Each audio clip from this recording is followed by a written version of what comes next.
Good morning, good people. It's me again, Brother Jude Emmanuel. I think it's the 31st of January on Wednesday.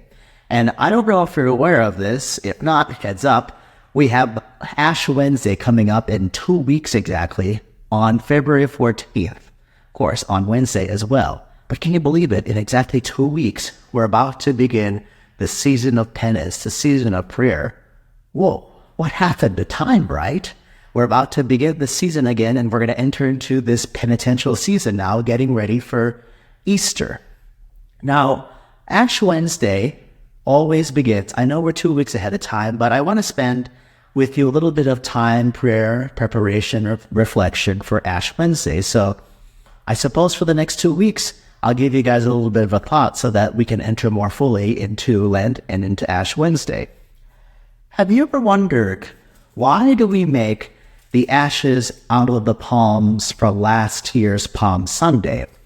The very palms that we waved on Palm Sunday when we entered into the liturgy of Palm Sunday as the priest processed in. Where I'm from, the Philippines, whenever the priest was processing in and people were around, we were waving our palms.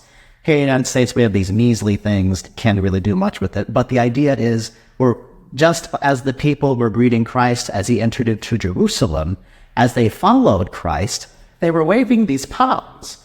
What's this the palm symbolizes? It symbolizes victory. It symbolizes kingship, kingdom, the victory of Christ entering into Jerusalem. But notice how on Palm Sunday, when people were waving these signs of victory, they were saying, Hosanna in the highest, hallelujah. They were singing God's praises. They were following Christ, but then disappeared on Good Friday. Why?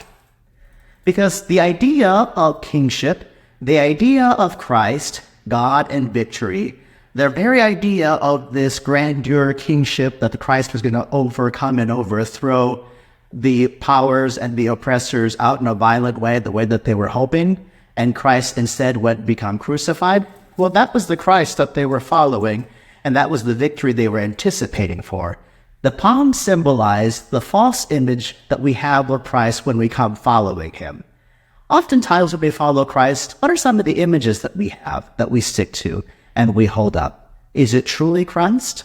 Are we truly following Christ, who leads us to the cross on Good Friday, who leads us to it, who invites us to enter into it, and to enter into true victory over sin and death, which is to the cross? And a lot of people, even his own disciples, abandoned him, except St. John and the Blessed Virgin Mary.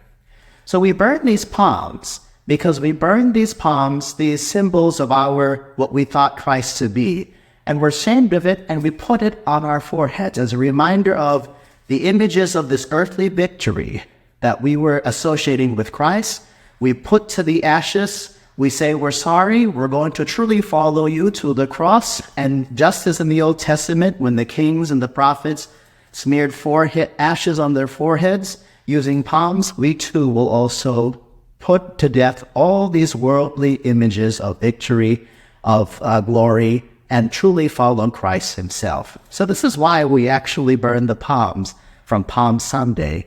We take the whole year to think and reflect, what are the images of God that we tend to follow? And is it truly image of God? And if it isn't, burn it, and let us truly follow Christ, who is at the cross on Mount Calvary waiting for us.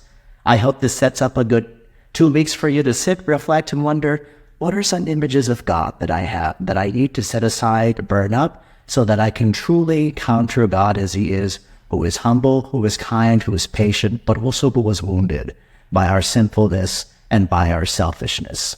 God bless you. I hope you have a wonderful day.